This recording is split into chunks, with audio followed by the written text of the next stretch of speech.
Welcome to Cartoonist Kayfabe. My name's Ed Piskor. I'm Jim Rugg. And I'm Tom Scholey. And today we're going to be looking at probably one of the best colored Marvel comics in the history of Marvel Comics, 70, 80 year history. But I feel like first, that's damning with faint praise. Jimmy, let's do a little business ahead of time. What do you got? Join me on patreon.com/Jim Rugg.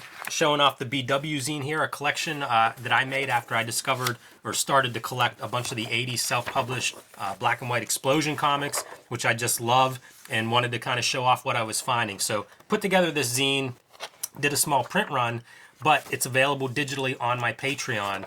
Whenever you join, I have about a dozen of these out-of-print zines and mini comics you can download.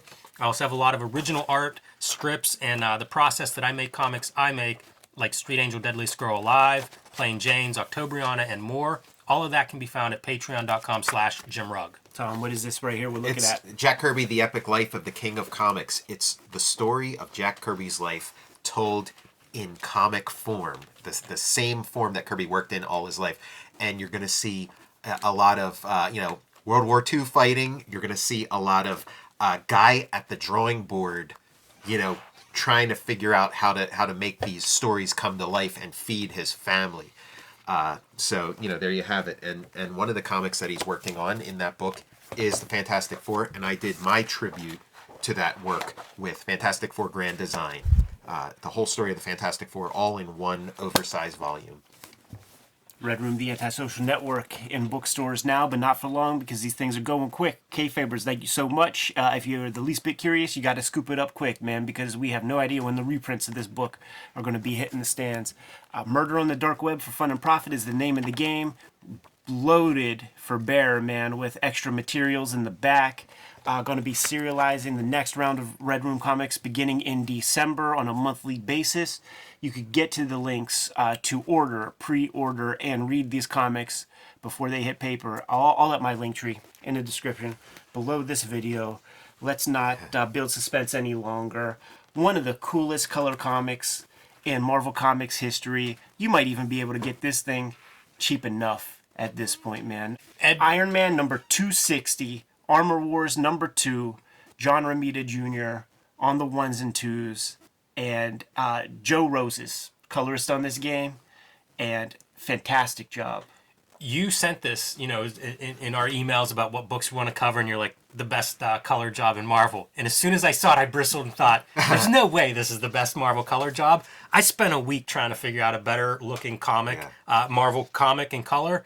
Man, this is up there. This is really an impressive color comic. Yeah, a lot of what makes the color job successful is the confidence to let some white show on the page. Giant influence for me on the X-Men Grand Design stuff, where I amp it up even more by putting actual white into the mixture. This is a giant schmoz. This is a big fight. Living Laser versus Iron Man, and there is energy and there is bursting, and you need that shit to feel white hot. Joe Roses rises to the challenge, has the confidence to not need to bust out every color in the crayon box to tell his story, and tell his story he does with color. Look at this force field, different color than this ricocheting set of lasers that are going everywhere. The white, it almost makes your pupils pinhole. It feels bright. Yeah. It feels bright. It's the power of contrast. You have the dark next to light and the intense color.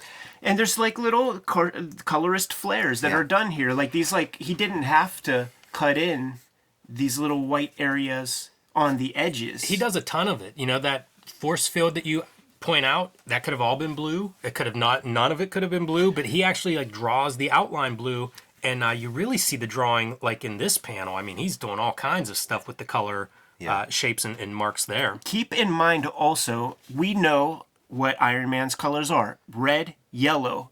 But he's going to be playing with these colors when we get into darker areas, different color lasers. So that's not 100% red. That's 25% magenta. He's pink and white, it looks like. And I've said it before, in photography, red is treated the same as black. It absorbs light essentially the same way. So if Iron Man is red here, that's essentially like black. It's a dark color for a panel that's defined by laser light. Yeah. Really a smart colorist choice to not have the red on Iron Man in most of those laser fights. This era of John Romita Jr. is like when John Romita Jr. becomes like the guy we know, and all these kind of like energy effects. He sort of, you know, that's in his work to this day. That is a striking image right there. And keeping some of that white motif throughout here, it's interesting because there's so much black ink on these pages. Yeah. It's a real contrast from the laser fight, Very which smart. again, Very contrast smart. is what you're hoping for Yeah. there, but still maintaining some of that coloring and lighting effects. You know, we Tie sold it all everybody. together. Everybody clicked this because of the color part of it, but we can make note of the amazing framing Yeah. that John Romita Jr. We could comment on every piece of this. I mean, I agree 100% with Tom. This is John Romita Jr. like coming into his own around this era. You know, this is, I think, his post Daredevil, maybe his next book after Daredevil, which is another one of those books where it becomes John Romita Jr. But this stuff is great for that. Yeah, this is when I had a subscription to Iron Man as a kid. So like my copy of this has a fold in the middle, but like I can see looking at this like why, like if I'm getting this thing every month, why like Kirby speaks to me so much too. This is kind of like, you know, priming the pump for that. I wonder how much they talk to the colorist. Like is John Byrne, the writer of this issue, talking to the colorist and saying like, "Hey, this is what this issue is. So wherever you get a chance, you know, is this in the script to have these kind of like motifs running through these other panels?" Look how this green is playing off of the red. It's That's we're gonna see more of that as Yeah. we get into this, because that's one of those magic tricks that Rosas does. You know what else, like talking about this like being possibly Marvel's best color job, is you have like the learning curve. So we're pretty far into the history of the 4-color comics process. It's, you know, they've kind of refined it to a science just before it's all going to get thrown out the window. It's true. That is true. Man, Look at this stuff, man. this really feels like it's glowing. Mm-hmm. Not an easy thing to do with that 64 color process. Incredible. Yeah, everybody is working in tandem here. Yes. Like the inker is making sense. The colorist is on point. You know, the penciler set it all up for everybody. That's what I'm saying. Like, what's the communication? Are these guys talking to each other? Because you hear about often the editors sort of keeping all the freelancers apart. Yeah. I mean, I don't know how you make this without communication. I don't know, because like John Romita Jr. is a presence in the office, you know, so it feels like these guys have probably been working together for a while, have reached a comfort zone, and like it's just chemistry. This is the stuff I'm talking about. Like, Yeah. like, you know what? Let me go grab. It's like when a team gels, you know. And that's why like there's just this, you know, like what else are you going to put next to this? One of the things I was excited about whenever we started putting this episode together is the comments we're going to get. Yeah. Because I think we're at least going to get a list of some other books that are really good coloring examples. Well, you know what? I mean, I hope. I've had a book. If there are any. I've had a book described to me that I've never found. It's an issue of Daredevil, I think a John Romita Jr. drawn one, where the sky slowly goes from sort of daytime into sunset into night. I don't know. So if anybody out there knows what issue that is, I want to check it out. I've only heard about That's it. amazing. I'm going to be pulling out all my Daredevil Romita Juniors now and going through them, just looking for sky transitions. So the heat, the pure white of this, man, was something that I was like very inspired by going into X-Men Grand Design when we would have these moments, right? And I would be playing off of the yellow newsprint for my comic, knowing I would have that at my disposal so that I could like pump in these moments where there's just pure white.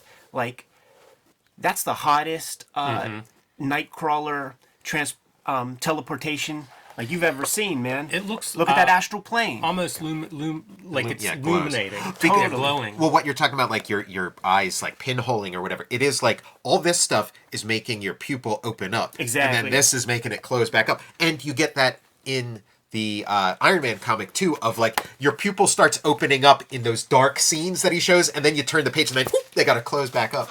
It's worth noting, too, a lot of this magenta that we're seeing is just 100% magenta. Exactly. And I think that helps, too, because it's we're going to see it as he switches his palette a little bit, but I think it's a nice contrast with that white. Yeah, so pay attention. This is about 50% magenta, probably 50% yellow. As we, you know how it is like when you got a boss in a video game, you beat them up a certain way for the first half, but now we got to flip the script. Yeah. And now we're getting into cool lasers. You know, it's the difference between like the wavelengths of lasers. Like the red has a certain wavelength, the green has a certain, like we're in a different wavelength now. and panels like this where it's the most spare color and it's perfect. You know, it's not. We're getting into 100% yellow, 25% magenta. It's so believable where you have the white in 25% the cyan. front of him and you're getting that green on his back. Like, it's such a believable shadow for a yellow part of his costume to be that color. Absolutely. And I mean, this is color theory 101, right? We went from Yeah. the magenta to the green. This is just a complementary color. And what you were saying about like the laser changing wavelength and stuff, it's counterintuitive, but like a reddish kind of flame or laser or whatever is not as intense as one that starts going into the blue. The blue is like really intense, and we're kind of going in that direction.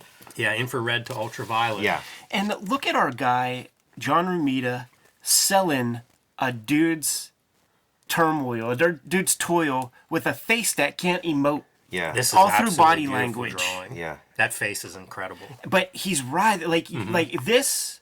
Compare this Right. with this Yeah. sells the Yeah. writhing or the whatever. camera's out and it's in, and his body is in a completely different extreme position. Yeah. Oh yeah. Boom. There it is, man. Yeah. Saving the red, like Yes. giving us some red there, which is an interesting choice. You know what it is? It's a lot of 100% colors. It's Yeah, red is 100% magenta and 100% yellow. and that looks like 100%. Like this is the 100% cyan and yellow. This is like 100%. Yellow, and then like close to 100, like Yeah, 75%. 50 or 75 Yeah. cyan. Wow. But yeah, no, what a showstopper. And you get the bang up on the shadow, like on his face. It's where you get to see that the little bit of the shadow part that it really makes that white pop. This is a poster, man. And some drawing again, in your color in that yes, red. chiaroscuro. And it looks like Rosas is like using Prismacolor markers to do his like his guides or something, because that's like a chisel tip. Yeah, hats off to the people who had to like actually cut out the screens in the factory. I wonder if that was a different tech at this point, where they're drawing on the separation. It does look vector, like there looks like there's like some vector sort of like or straight lines. Or See, the exacto vector blade. makes me think cut. Yeah, right. exactly. Yeah. Yeah, you look for those organic shapes for the drawing on, but yeah, it does look like it may be cut. It's pretty impressive that it lines up so well, because that's where you could get a yellow or a magenta being off if you're cutting two different colors by hand. Yeah, they were just This is really a good really, at this particular process. This whole comic fits well all around. Like, for a superhero comic like The Living Laser, what a great concept. Yeah. And everybody does rise to that occasion. We're getting a new treatment for the red of his suit by having 100% magenta with a little bit of cyan on top of it to create that kind purple. of wine color. Yeah, that's like the first appearance of Mr. Miracle was that color scheme. Yeah, it's cooling as he goes into the cyan now. Yeah. The Living Laser. Yeah. Storytelling through color. Right. It's impressive. I was always impressed with the razor treatment when you're cutting off paper texture to cut into there. I like this kind of stuff where you're getting the hand and, like the palm side down is getting the laser Underlit, part, and then the yeah. shadow on like the backs of the fingers, which Ramita is great at doing that blocky, like three-dimensional shapes and forms. Oh, yeah. This is like the best you can hope for from like a superhero action adventure kind of comic. Big deadlines. And look, whenever we, again, leave the scene, now we're reflecting sunlight on that guy's Yeah. face and keeping that white kind of thing for the light. This whole issue, it's just light. It's all like about light, driving yeah. us. That's Mark Zuckerberg when he was surfing. You ever see that that picture? Yeah. It also feels so 80s. Right, Like yeah. how 80s were these characters? Oh, yeah, like the power Love it. Yeah. ponytail. Big shoulders. It is cool that these cutaways are to like these dark areas, Yeah, it doesn't feel accidental. and like heavy green before we go into this sort of like red, purple, Just this yellow. laser bouncing everywhere. Selling you on that body language even more, man. Yeah, I always thought he was great at Iron Man. Yes, yeah. Just a perfect fit. That's neat, the explosion. Yeah. A little bit of a mushroom cloud kind of effect, but that is a heck of a crop. You just get the underbelly of that explosion barely at the top of the panel. Tell him Iron Man is dead. There it is. Yeah, so I mean, if anybody has any other contenders for what's a better colored comic than this, I want to see it. Yeah, no doubt, man. Maybe we even have the stuff in the archives to look at, but this is the this is a kayfabe contender that we're putting up. You know, the other ones that I would look at would be like X-Force with the Brian Murray miscolors. Oh yeah. Yes, love That's it. a Love that standout. one. Yeah, love it. Yeah, there's got to be a couple other good ones though, but this is exceptional because it feels so much like it's story driven. Like this is Right. coloring right. Like give the colorist a copy of the script because he's hauling some of the water on this one. Absolutely, man. Storytelling through color. You don't see it very much in your rank and file, shovelware comics, but best example I could think of. Good to It's go. exceptional. Yes. Kayfabers, let's hear your thoughts in the comments. Like, follow, subscribe to the YouTube channel. Hit the bell. Will notify you when new vids are available. What's out there, Jimmy? Join me on patreon.com/JimRugg. Download half a dozen or more of my out-of-print zines and mini comics. You can see original art, process, scripts, how I make the comics I make, like Street Angel, Deadliest Girl Alive, Plain Jane's Octobriana, and more at patreon.com/JimRugg. Check out Jack Kirby, The Epic Life of the King of Comics, a Fantastic Four Grand Design, and take a look at my Patreon. Go to patreon.com, search Tom Sholey.